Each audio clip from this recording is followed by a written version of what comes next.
Hello friends, तो मैं हूं आपका दोस्त प्रियांशु जायसवाल और यहाँ से हम लोग पढ़ेंगे पार्ट 2। तो हम लोग यहाँ थे। The parliament never paid attention on to the demands of peasant, therefore it never got any support from them.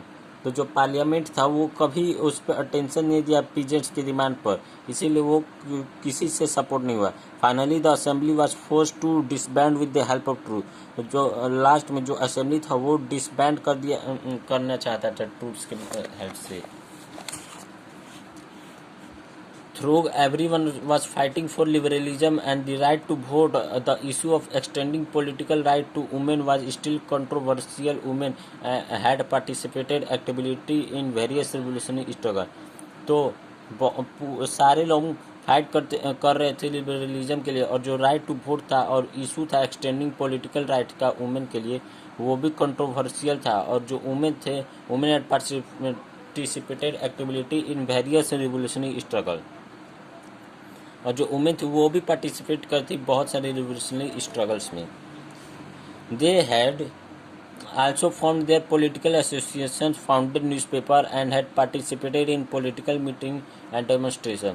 तो वो भी एक फॉर्म की थी पॉलिटिकल एसोसिएशन को, और न्यूज़पेपर फाउंड की थी और पार्टिसिपेट की थी पॉलिटिकल मीटिंग पे और डेमोन्स्ट्रेशन पे। But they were not given suffrage right during the election of the assembly. लेकिन वो कोई भी उन्हें सफरेज राइट नहीं दिया गया, मतलब वोटिंग राइट नहीं दिया गया इलेक्शन असेंबली में। Even when the Frankfurt Parliament converted into the St. Paul Church, the women were only allowed to stand in the visitors gallery at observer।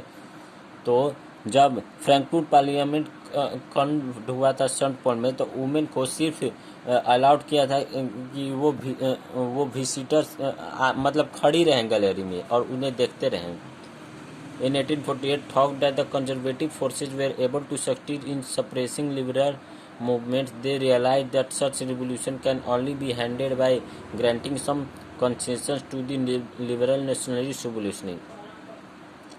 1848 में जो कंजर्वेटिव फोर्सेस थे वो एबल थे suppressing liberal movements को, और वो realise किए कि जो ऐसे रिवोल्यूशन है वो सिर्फ हैंडल कर हो सकते हैं कुछ कंसिलियस और लिबरल नेशनलिस्ट रिवोल्यूशनरी से।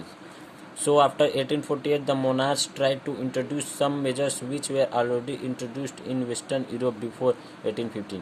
तो 1848 के बाद जो मोनार्स थे वो वो सोचते थे कि हम इंट्रोड्यूस करें कुछ मेजर्स को जो पहले से इंट्रोड्यूस हुए थे वेस्टर्न यूरोप में 1815 से पहले। This was the abolition of serfdom and bonded labor in the areas of Habsburg dominance and Russia। और ये जो था वो अबोलिशन था सर्फडम और बॉन्डेड लेबर का उस एरिया में हैब्सबर्ग डोमिनियंस और रसिया में। The Habsburg rulers also guaranteed the right of self government to the Hungarians in 1867। जो हैब्सबर्ग रूलर थे वो भी ये भी गारंटेड कर दिए कि जो राइट है सेल्फ गवर्नमेंट का वो हंगरियंस को वो भी मिल गया 1867 में। Which while all this political changes were taking place in Europe. तो ये सारे पॉलिटिकल चेंजेस यूरोप में हुए। Some more events took place which led the foundation stone of making of Germany and Italy. तो कुछ और पॉलिटिकल चेंजेस हुए हैं जो टेक प्लेस की यूरोप में, और कुछ मोर और सारे इवेंट्स हुए जो फाउंडेशन हुए मेकिंग जर्मनी और इटाली के लिए। तो अब हम लोग पार्ट 4 नेक्स्ट वीडियो में पढ़ेंगे। सो अभी के लिए thank you and please like and subscribe this platform.